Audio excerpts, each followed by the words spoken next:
All right, Sober Psychology crew. It's Michael, your host, your guide, and the guy who's wrestled the bottle to the ground and then lived to tell the tale. And today we're diving into the chaotic, sloppy, unavoidable swamp of feelings. Yeah, it's all about feelings today, baby. Let's go. Not the Hallmark card nonsense or the follow your heart drivel that sells self-help books, but the raw, jagged reality of those emotions that are constantly clawing at your chest. And here's the hook. You don't control your feelings, they control you. Unless, here's the caveat, unless you face them head on. I learned this the hard way, constantly drowning my feelings out in alcohol until I was more of a bottle than I was a man, right? See, empty reference there, whatever. Just stay with me. We're slicing into the psychology of feelings, why they're a mess, why they're your greatest teacher, and how they are a make or break in recovery. I'm going to hit you with studies, I'm going to hit you with cold numbers and tips that actually work. Plus, maybe just a little bit of humor that's real, because if I can't laugh at the time that I almost broke down over a broken toaster, what's the point? Whether you're listening on Spotify, ignoring your feelings or responsibilities, which you better not be, or watching me flail around and get worked up on YouTube, go ahead and strap in. This one is for anyone who has ever felt something and then consequently hated the feeling of it, Let's just get messy, y'all. Welcome to the show where we break down the mental health stigma, navigate sobriety with humor, and prove that it's okay to laugh while you heal. Let's get real, let's get honest, and maybe a little weird. Growth is messy, but you don't have to do it alone. This is Sober Psychology.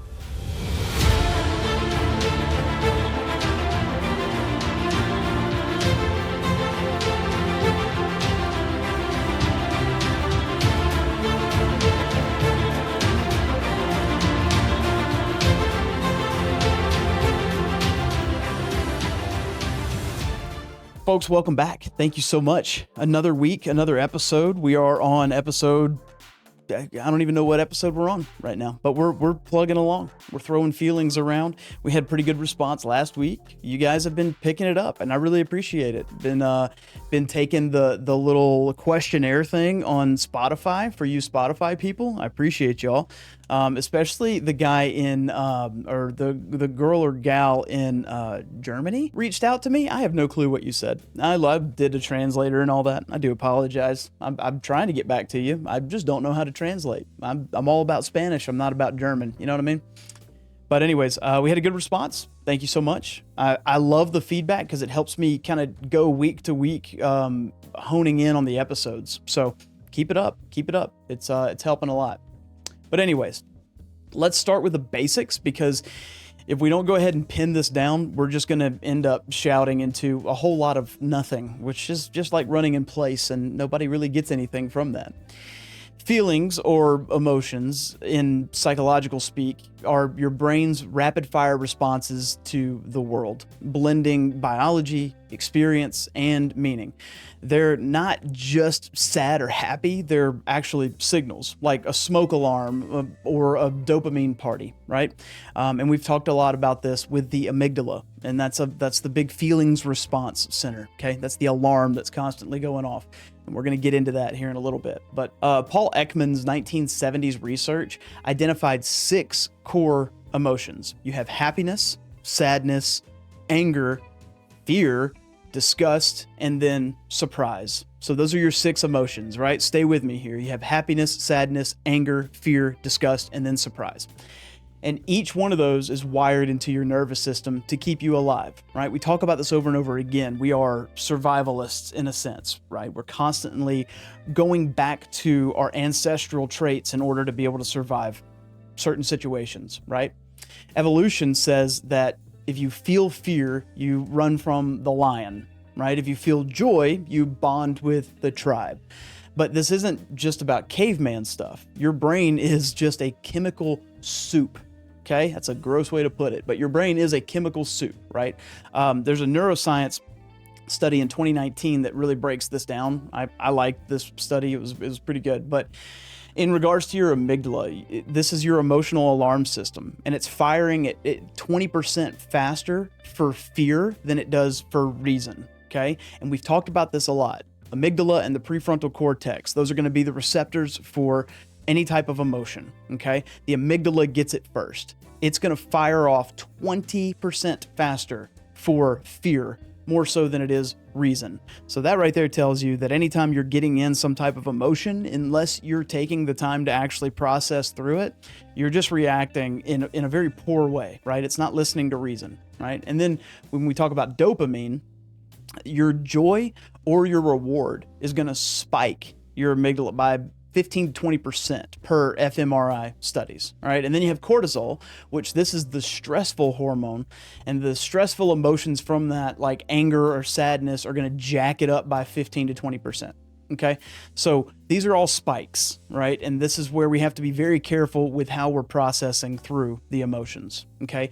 Feelings they aren't fluffy, right? They're hardwired in. And the problem is that modern life it's a circus, okay? And your brain is still using these Stone Age tools, okay? I am developing a theory here and hopefully can work it into some type of thesis paper for the masters, but I think a lot of the rub that we experience as human beings is that we have a lot of hardwired tendencies, the way that our brain works and responds to certain situations, but we're in this new day and age, right? We're using the Stone Age tools to solve the modern problems. And so this is where a lot of therapy comes into play, a lot of mindfulness work, wherever you get it, but it's just figuring out how to enhance our tools in order to deal with the modern problems, right? And that's why, human beings, will rage over like a missed email, or we cry because our coffee's cold. It's all these little, everyone just seems like a ticking time bomb sometimes.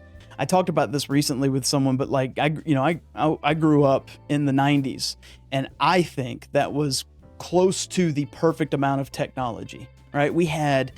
You had your entertainment, you had your distractions, if you will. We had TV and we had video games, and computers weren't really a big thing. They were there, but they weren't really a big thing. But no one had like the power that we have on our handheld devices, right? You didn't have location stuff. It was still the generation that when the sun starts going down, you start going home. When the street lights come on, that's when you need to be back home. And then nowadays, everyone is hyper connected. And because of this hyper connectivity that we have in today's day and age, we're less social. We're more connected, but less social, right? I grew up with neighborhood kids. You grew up with the kids that you went to school with, and you're all playing sports, and you're all doing the after school activities, and whatever it is, everyone was connected that way. You had to connect with each other over a landline, or hope that someone is in the same spot. We still went to arcades and things like that. I still, like, nowadays, I'm getting to the point where I'm like, how did we even get by, right? We didn't tell each other where we would be half the time. We just knew that, like, that's where people are showing up, right? But all of this technology and all of this hyper connectivity and all of this need to know and need to impress and everyone's watching me kind of thing. If I had Instagram or social media when I was 10 years old, I would be whacked out of my mind, man. Like, it would not have been good, right? I didn't have to try and impress everybody. It was just the kids that you were hanging out with in the neighborhood, and that may be 6 to 10 people at the most, So there's a lot of stress now, and everybody's kind of this ticking time bomb. We have all these modern problems that are constantly evolving with society, with technology, but we're using these Stone Age survivalistic tools. Okay. Anyways, keep going. But that's why everyone is freaking out over, missing an email or the coffee being cold. Your latte's not perfect, whatever. But anyways, speaking of coffee, I can remember, like, this is when I was not sober, Michael. But like, I lost my mind on a barista that got my order wrong. Right. And I've been a barista, so I know what that feels like. That's the worst part. Right. I mean, I'm talking like full on toddler tantrum in my head. I didn't throw things in the restaurant or anything like that. But that's a simple emotion. And I acted like the world was ending because I got decaf coffee instead of caffeinated coffee. Right. Which for me, for someone who's constantly looking for like the dopamine rush or caffeine, nicotine, alcohol, whatever it was at the time, that's a big deal, but I wasn't handling that emotion. I wasn't filtering my emotions properly. It was just the amygdala going off. I paid for this and I waited for this and it was wrong. And then I'm like, my world was over. Like first world problems, right? Like that's how we explode emotions, some simple thing in our heads, right? Feelings are absolutely unequivocally absurd. They'll convince you that a $5 latte is a tragedy. And I would laugh at that, but I've been there before. I get it. And you know what? So have you. So don't try and fool anybody. So I guess let's get analytical with it for a second. Feelings are hard because they're messy. They're unpredictable and they don't follow your stupid Google Calendar, okay? And here's why they're going to screw you up. All right? You have cognitive bias. Daniel Kahneman's work shows that emotions distort thinking. Anger makes you roughly 30% more likely to misjudge a risk. And this is per the Journal of Behavioral Decision Making. Okay. So anger is going to make you around 30% more likely to misjudge risk. Right. So that's just one example of an emotion that throws you all off kilter. Right. And then for the people who are all about emotional avoidance, we talked about this last week, two weeks ago, but John Bowlby's attachment theory says that avoiding feelings is it's very common in insecure attachment, right? So it's going to up anxiety by about 20%. You stuff all of your feelings down, you avoid and avoid and avoid, and then they just explode, okay? All these people that seem like they're cool, calm, and collected, and they're shoving down, they never process or deal with these emotions, right? They're just a bomb waiting to go off. I've been that way. My family is that way. I know, I would say the vast majority of adults in my life, people that I'm not really that close with, but like family, people that whatever, you look at them and you see, I've always seen it as the analogy is like the duck sitting on water. You get a duck that sits on water and it looks calm, just going with the flow. But those little legs are churning underneath, right? And that's what shoving down emotion is kind of like. You're going to keep shoving it down and you're going to seem like you have everything together. You're just a bomb waiting to go off because that anxiety is constantly hitting at different markers every single time, okay? And then there's John Bowlby talks about emotional dysregulation as well. And I believe there was a study in Emotion Journal in 2017 that talks about this, but it says that poor emotional control increases depression by 25%, okay? Your brain is like a drunk driver with no brakes, and you just have to accept that, okay? I know some of you like to think that you're smart and you have it all together, and maybe you are. Maybe you are smart. Promise you don't have it all together, though. But this whole bottling up emotion, it's going to raise the anxiety. All of this emotional dysregulation, it's going to increase your depression. And it's because you're not reacting in a way that's benefiting you or anybody else for that matter. But if every time you experience an emotion, if every time I get something at a coffee shop and it's wrong, and instead of processing that appropriately, fighting the fear, or going to tell someone, hey, this is actually incorrect. Can I get the correct one? Or dealing with it, whatever it may be. Instead of doing that, I'm just going to freak the F out, and then I'm going to be depressed over that over time because I'm not regulating myself. My nervous system is constantly in flux, right? And that's a very important aspect of emotional regulation. And we've talked about that before, and I'll try and remember to tag the episode somewhere up here, but emotional regulation is very, very important. A lot of statistics that come from that as far as mental health disorders and whatnot stem from emotional dysregulation and regulation, right? But here's the hard truth behind all of this. You're not above your feelings, okay? You think that you're rational. You're just a meat puppet for your amygdala half the time. I hate that I said that, but I said it and we're not cutting it out, folks. We're all about authenticity. But like in addiction, this is a death trap, right? You feel this shame, okay? And maybe you created it in your head. Maybe you did something that brought on some type of shameful emotion, but then you drink or you use in order to avoid it. You're trying to kill that shame, right? You feel empty and then you drink to fill it, right? I did this every single night every single day, telling myself that I was fine while my emotions were constantly running the show. Okay. A study on addiction in 2020 found that 65% of relapses tie to unprocessed emotions like shame or anger. 65% of relapses, well over half of the relapses, are tied to unprocessed emotions. Okay, that's a very tough one. And then as far as denial is concerned, 70% of addicts suppress their feelings, which is going to delay recovery anywhere from 6 to 12 months. And we talked about this last week. We've talked about it in previous episodes. If you're in active recovery, if you're trying to get sober, but you're struggling with being able to separate yourself from that substance, whatnot, and actually get sober, 6 to 12 months is a death sentence.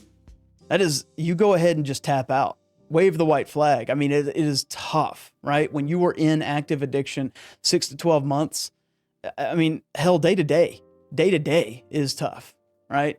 That's why there's this sense of urgency when you get into a healthy recovery center, right?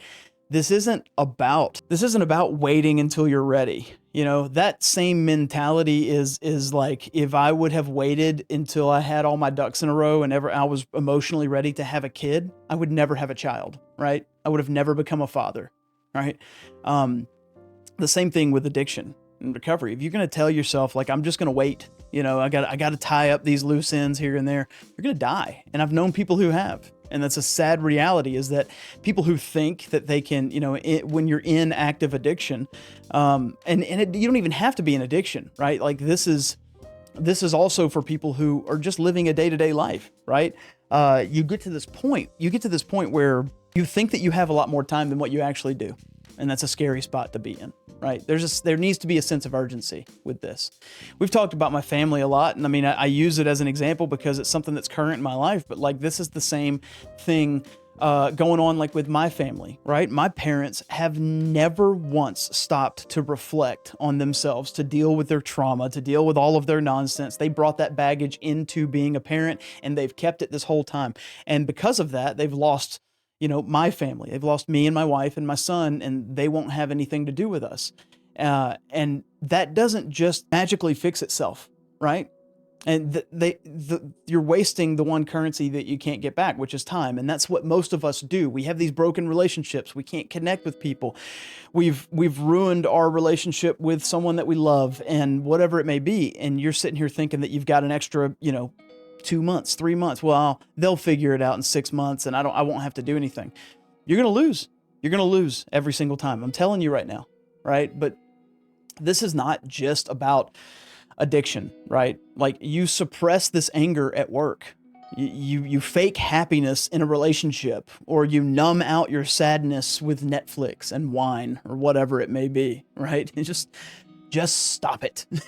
Stop it right now. You're not fooling anyone. Right? And you're slowly killing yourself, right? This is crucial. It's vital. And this is part of what my call to action is. My mission is, I guess, if you will, is that I know that if I hadn't gotten sober, if I hadn't done the ridiculously intensive work that I did to get sober, if I hadn't listened to the people that were helping me out, I'd still be a mess.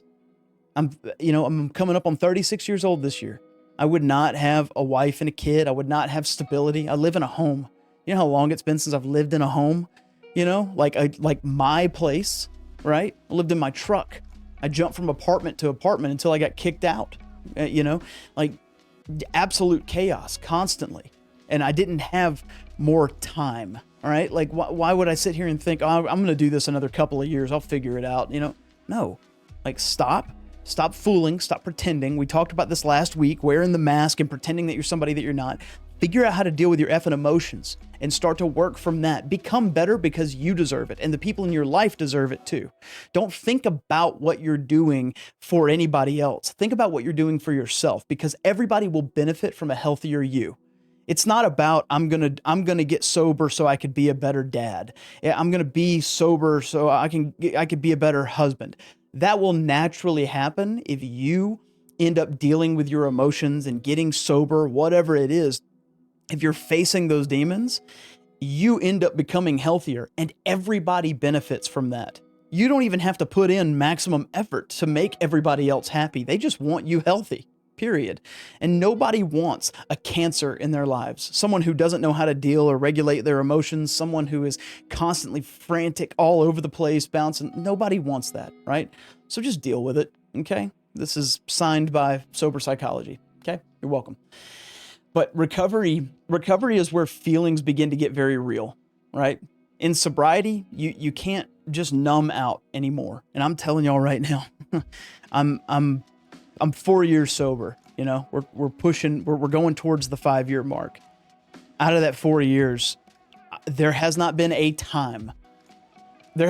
year where I haven't at least once gotten to a point where I'm like, I want to go numb. I want to numb out. And I've done it.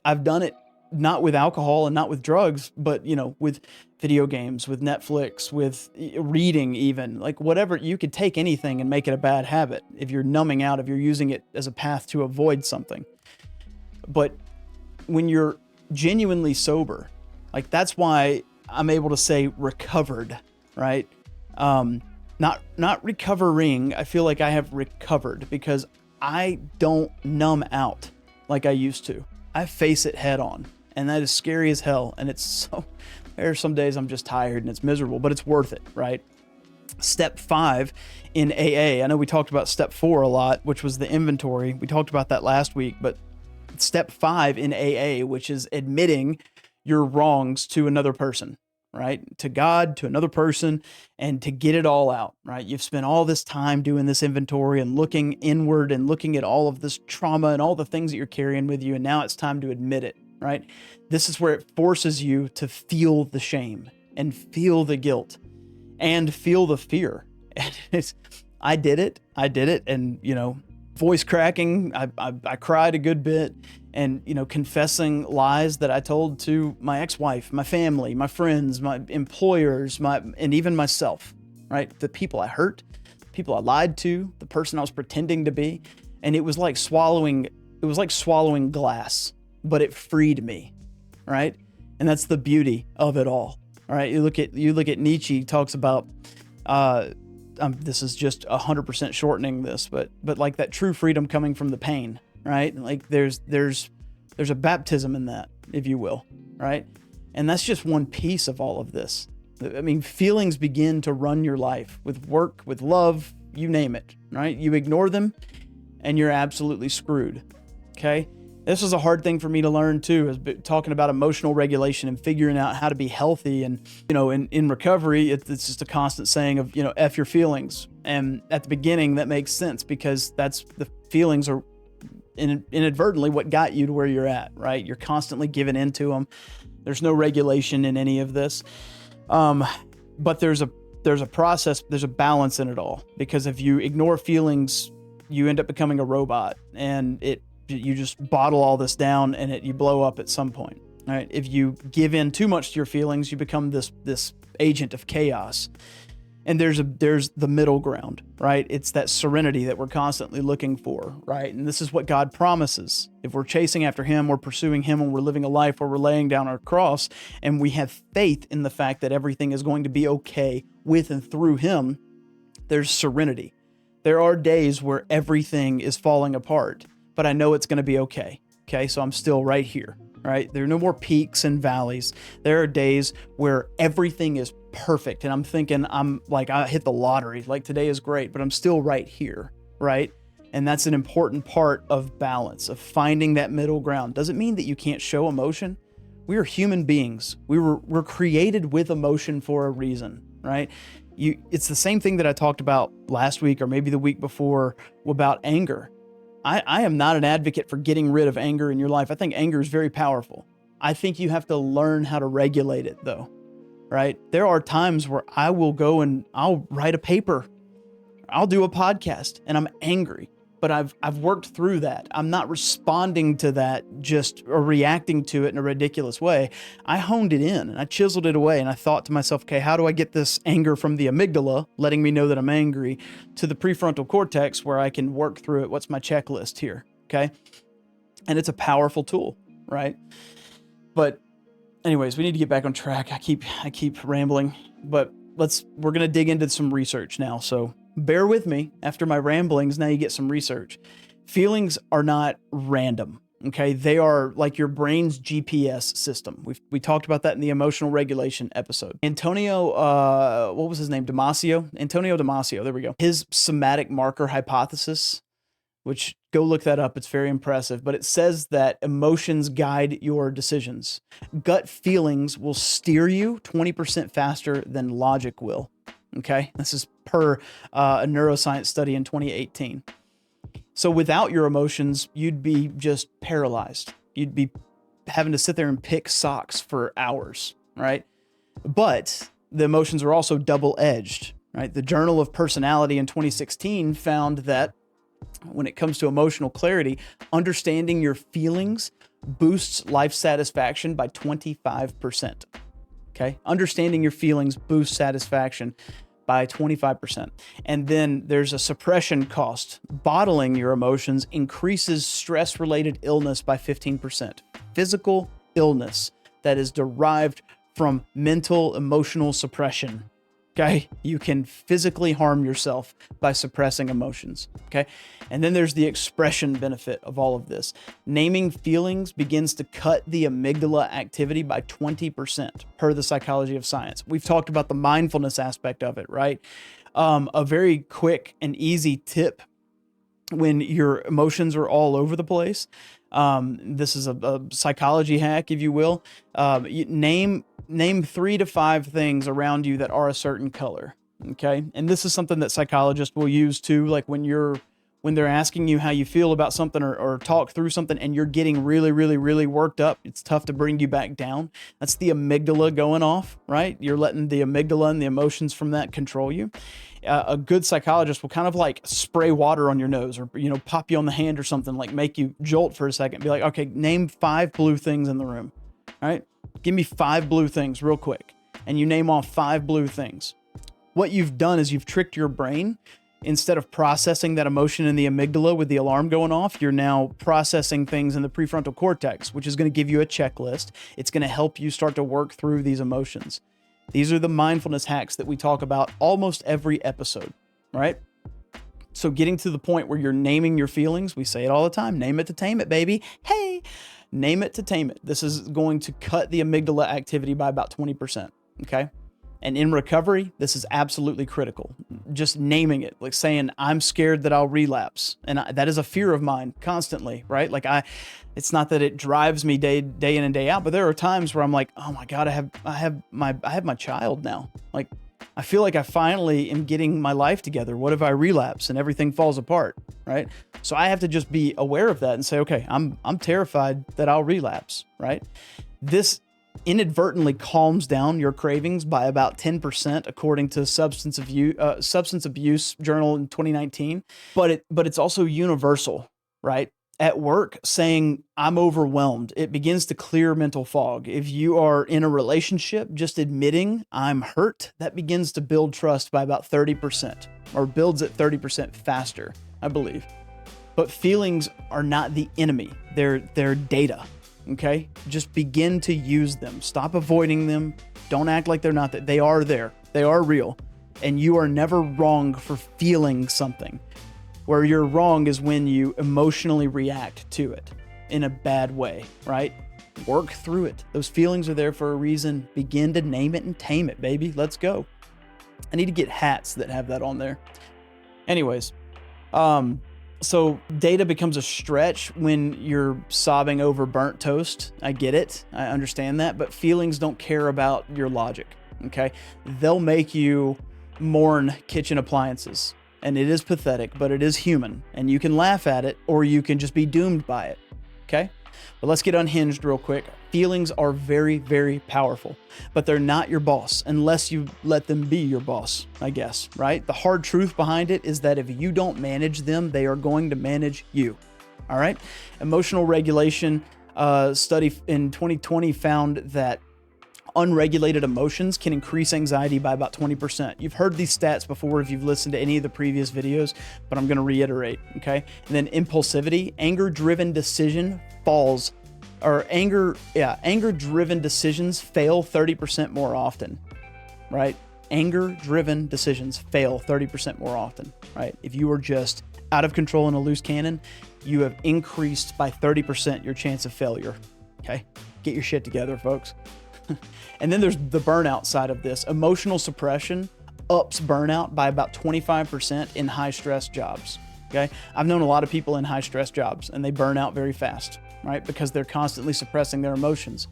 You see this a lot in the corporate setting, people breaking free and starting their own business and wanting to, live with their families and all, natural things. But that's burnout, right? You had enough of having to pretend that you're a robot, right? We're human beings. We're supposed to feel. It's tough to sit in a cubicle all day and just punch in numbers and feel like you have a heartbeat, right? But in recovery, this is an absolute minefield, right? It's very dangerous. If you feel too much shame, you end up going back to the bar. The way that works, right? I mean, I almost relapsed at about, it was 8 months, when I was 8 months sober.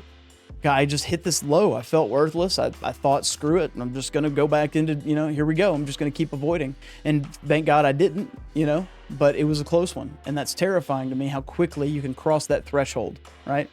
And if you read Bill's story, he talks about this, but all it takes is just crossing that threshold. And you're right back into it. You don't even know how you got the drink in your hand. You're like, what am I doing? It's all to just start numbing out again, right?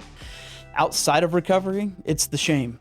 It's you snap at your kid because you're stressed out, or you ghost a friend because you're sad. Feelings do not justify stupidity. Own them or they're gonna own you. We're gonna do the roundabout on the cameras because that is important, okay? I need everybody to hear that. Feelings do not justify stupidity. Here we go. Feelings do not justify stupidity. Hey, feelings do not justify stupidity. Oh God, I messed it up. We got on the last camera. Here we go. We'll do the multicam. Feelings do not justify stupidity. Okay? Guys, if you're not watching the video on YouTube, you just missed out on all the cameras. Okay? We even got a Brady Bunch cam. Like we haven't seen that before, have we? Boom, there it is. I've got ADD brain. I'm very exhausted. Feelings do not justify stupidity. Own them or they're going to own you, period. That's just the way it is, right? So how do we begin to work on this? Tip number 1, name your feelings. Don't just feel. Begin to work through labeling. Here's how you do it. Use a word. Say, I'm angry or I'm sad. Easy. Psychological science says that this is going to cut the emotional intensity by 20%. Why, you might ask? We moved it from the amygdala, where it's alert, alert, alert, to the prefrontal cortex, where now we're identifying what it is, okay? Then you can take it a step further with the mindfulness journey here, and you can write it down. Journal one feeling daily, all right? I'm scared, whatever it is. I'm scared, ... I'm angry, ... So-and-so pissed me off. I'm angry because ... whatever. Name it, right? This is going to reduce that anxiety by 15% per the Journal of Clinical Psychology, right? And that's important because now we're getting it out there, right? We're almost tattling on ourselves to our journal, okay? And then you take it to the next step beyond that and you begin to share it. Tell one person that you trust, one person that can hold you highly accountable, and you can say, I'm stressed, I'm pissed, I'm angry, whatever it is. And this is going to build that trust 25% faster in that relationship alone. But now you're going to build that trust within yourself. That self-efficacy is going to just improve. You're going to be at this point where it's like, okay, now I've addressed it. I stopped the alarm in my brain from going off. I've mentioned it. I've said it. I've put it out there. I've written it down. And now I'm going to tell on myself. That's what we say all the time. Like that's what a 10-step is for us in recovery is I'm basically telling on myself, right? But I'm not going to my sponsor to have him solve all my problems for me. Before I get with my sponsor, I get quiet. I get quiet with God and I say, okay, God, here's where I'm at. And I start to ask God to reveal to me, like, what is it that's going on in my head? Okay. If you're not a Christian, if you're not someone who has a relationship with God, this is, you can say it's meditation, however you want to paint this, but it's just pausing for a second saying, what the hell is going on? Okay. I started this process in recovery, obviously, like I'm ashamed that I drank or I hate myself or whatever it may be. And it felt like a punch, but it loosened the grip, right? Like it's a tough one, right? You don't need AA to make this happen. You can name your anger at work, or your fear in your relationships, or whatever it is, right? Like, just name it, right? It's step one to being able to achieve control over these emotions, and very important. Tip number 2, and we just talked about this, pause before you act. Or as us recovery folks say, we pause when agitated or doubtful, right? Feelings are outrageously fast, and you cannot let them drive at all, right? So how do we do this? You can breathe. Take 10 seconds, okay? 4 seconds inhale, 6 seconds exhale. Easy. 4 seconds inhale, 6 seconds exhale, right? That's just going to be allowing you to pause for a second, breathe, right? Recenter that nervous system, if you will. This is going to lower your cortisol by about 10%, and this is according to health psychologists. And then ask why, right? What's behind the feeling? I'm mad, but is it fear? Is it really anger, or is it fear? Right? Where did it start from? How did this begin? Right? This clarity is going to cut impulsivity by about 20%. Okay? And then delay. Just delay. Wait 5 minutes before you react to anything. Right? An emotion study in 2018 said that this is going to boost your decision quality by about 15%. Okay? We talked about how when you jump into something just off of anger, you increase your failure rate by about 30%. Okay? If you pause and regulate, and you get to this breathing aspect, you get to this questioning aspect, and then you get to this delay, and you're being this mature human being, right? This is going to boost your decision quality by about 15%, right? It's going to sharpen you, right? Your amygdala, shut up, just shut up, sit down for a second, right?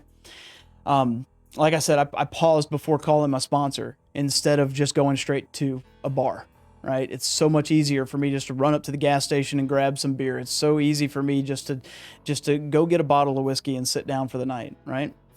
But the alternative, we say all the time in recovery, and this is true, I think, in life, the alternative is death. I can pause and I can work through my emotions, or I can continue to drown them out and then ultimately die, right? Because my brain is trying to kill me and make it look like an accident. And what better way than to have the dysregulation of emotions convince me that I need a break, right? Just do this. Pause before yelling at your boss or texting your ex. Actually, don't even text your ex. Stop it. You quit right now. Whatever. Your feelings are not the boss. You can't let them be the boss. Pausing is like telling your feelings just to sit down. You're not running the show anymore. Just sit down, okay? And the first time I tried this, I was pissed at a friend in recovery, in the rehab I was at, and I wanted to absolutely snap. I wanted scorched earth, baby. I was looking for pain here, but it just got to the point where I breathed through it. I waited. I thought through it. I questioned it, and then I realized I'm probably just hungry, right? And then I go get a sandwich or whatever it is. I think I ate a bowl of cereal, actually, because it was at night. And I typically have cereal cravings at night, right? And then everything was okay. I saved the friendship, right? And that may be a little dramatic, but you get the point. You just pause, just breathe through it, right? There's always something else behind it, right? Addiction is an emotional blackout, right? You drink to kill this sadness, to numb this fear, or to even fake joy. I did this all the time. Faking joy was a big one too, right? Every shot that I took was a lie to my heart, right? And recovery forces you to actually feel it. Step 5, which is confessing where you're wrong. It's like diving into a pool of your worst emotions. It's not fun. But I told my sponsor that I hurt my family. I had hurt my family. It felt like my chest was caving in, like something like that. It just crushes you.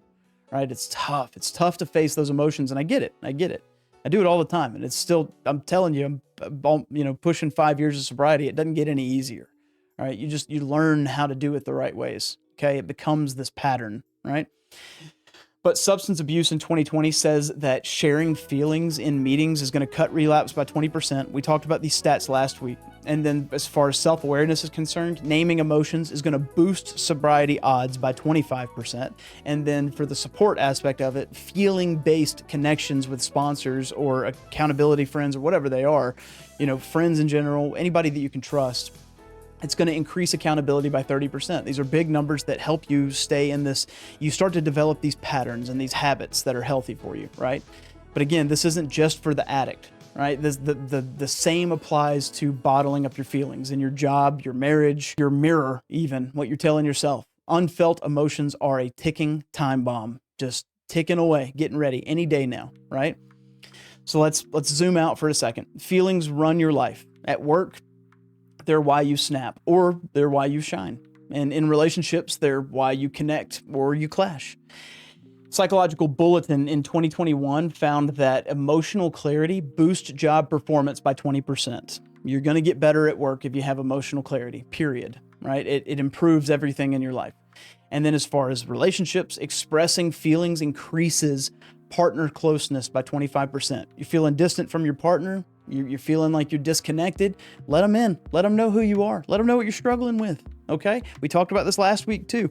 Guys, fellas, if you're in a relationship and you express vulnerability with your significant other and they reject you for it, you don't need to be in that relationship, or they need to have some type of adjustment in order to stick around, okay? You need to be in a safe place in a relationship. You need to feel safe and you need to feel wanted, okay? Those are two big things of a relationship. And if you express vulnerability and your partner doesn't receive that well, they see you as being weak, they see you as being worthless because you expressed yourself in that manner, you need to pack your shit and go, okay? Or at least mention it to them, right? And then for the overall physical health of this, managing emotions, physical and mental health, but managing emotions will cut stress-related illness by 15%. Okay, 15%. This is not only mental, but it's emotional as well, right? But again, as always, this is not just some fairy tale, right? If you feel too much, you become a mess. And if you suppress too much, you become a robot, right? I've been on both sides of it. I've been a robot in public. I've been a mess in private. Balance is key here. This is that serenity that we talked about, right? This is why a relationship with a higher power is so important here, right? Feel the emotion, name the emotion, and then just move on. Figure out how to move on beyond it, but do not react impulsively to it. It's going to ruin your life. All right. That brings us to our final tip. Tip number 3, use your feelings as fuel. We alluded to this earlier. We're talking about it now, but do not drown your feelings. Just learn to direct them, right? Your feelings are just data. That's all it is. It's your body, your mind telling yourself something. Okay, just pay attention to it. And here's how you can do that, right? You can begin to channel it. Are you angry? Go hit the gym. Go out for a walk. Knock out 10 push-ups right now. Just get it out of the way, right? Are you sad? Maybe write a letter. Poetry helped me. I learned how to write poetry when I was sad, which is kind of like making me feel like I'm writing some emo song, like Sad Boy for Life over here, but you get it. Like write something down. Just write a letter. You can write a letter to yourself. I don't know. Just do something to get the amygdala to shut the F up. That's all you have to do. The Journal of Personality says that writing something down, writing a letter even, this is going to cut distress by about 15%. If you're so worked up, and I get it, guys, I get it. That's part of that fever pitch that you get like with alcohol. When I was running out of alcohol, and I'm almost at that point of like blacking out, and I panic so much. I'm like, I need more and more and more. It's like, I don't want to deal with those emotions. I would rather destroy my liver and black myself out than I would to deal with the emotion. But if I would just take the time to breathe through it, to write a letter, this is going to break that distress down little by little, right? And that's all you're doing. And then you begin to set a goal, right? You could use the emotion, right? For example, like I'm scared, so I'll just make a plan, right? It's easy. From the amygdala to the prefrontal cortex, that's all you're doing. This is going to boost that self-efficacy by about 20%. And then reflect, right? After actually putting forth the action behind all of this, journal what actually worked, right? This is going to reduce that rumination by about 10% per a study on emotion, right? Like, this is the same way that you succeed in most of anything, right? I'm going to try, I'm going to fail. I'm going to write down what went well out of that. I'm going to make a mental note out of what failed, and then I'm going to eliminate the failure. I'm going to take the good, and I'm going to move forward and try again in a different way. And then through that filtration process, all of a sudden you start becoming more and more successful at whatever it is you're doing, right? Do this with your emotions. Okay. Try something. Try to write. If writing doesn't work for you, what works better, right? Like I'm just all buzzing. My head's going crazy. I really want to just choke somebody out. I want to run through a wall. I want to cause pain because I'm hurting. I want to drink. I want to numb it out, whatever it is. And if writing something down didn't work for you, you listen to a song. Okay. And then start to figure out what music works best for you. Or, I mean, should you be listening to death metal when you're angry? I don't know. I mean, that's for you. It wouldn't be for me. That'd amp me up even more. And we don't want, we don't want that raging Cajun coming out. You know what I mean? Anyways, I used anger a lot in recovery to like fuel me to go into meetings. All right. Like I'm still mad and I'm frustrated, and it turned into like, I didn't hate myself as much as I hated the disease. And I was in that phase for a while, but anyways, it was still legitimate anger. I was creating this in my head, but like going to these meetings and being around these people, like I just show up. That's all I do. Right. And then I begin to use what I'm feeling and what I've experienced and how it helped and how I was able to move past it. Right. And now I use it everywhere. All right. If I'm sad, I'll call a friend. If I'm scared, I'll make a plan. You know, your feelings are a power, right? You just have to learn how to wield them. And then again, I'm going to hit you with another brutal truth behind all this, but feelings are your master until you make them your servant, right? Let's do the camera rounds again. Feelings are your master until you make them your servant. Feelings are your master until you make them your servant. You heard it. Feelings are going to be what masters you until you make them your servant, right? They are messy and they're powerful, and ignoring them is suicide, mental, emotional, and spiritual, right? The science backs this up too. Name them, pause, use them. And in recovery, it's the line between sobriety and relapse. It's that simple, folks. And in life, it's the difference between thriving and surviving. I'm sober because I faced my feelings. I'm alive because I learned how to use them, right? So your challenge this week is just feel something one day at a time. Feel something today. Really feel it. Explore it. Figure out what is this? Why am I feeling this? It could be happiness. It doesn't have to be all these bad emotions. It could be a happy emotion, whatever. Surprised? Why am I surprised? Why am I excited? You know, like figure it out. Name it, pause, and then act on it. Okay? You're not a victim of your emotions. You are the captain. You are the captain now. You're the captain now. Okay. Well, whatever. Sober Psychology crew, thank you for diving into the swamp. Audio folks, we'll catch you next time, next week. YouTube legends, smash that like if this hit hard for you in any way. Subscribe if you're new here. Thank you for hanging out. Comment down below what is one feeling that you're naming today. Just one feeling. Doesn't have to be a ton. Just give me one feeling. Keep it raw, keep it real, and until next time, feel it. It's the only way through. Keep your head up. Keep your heart open.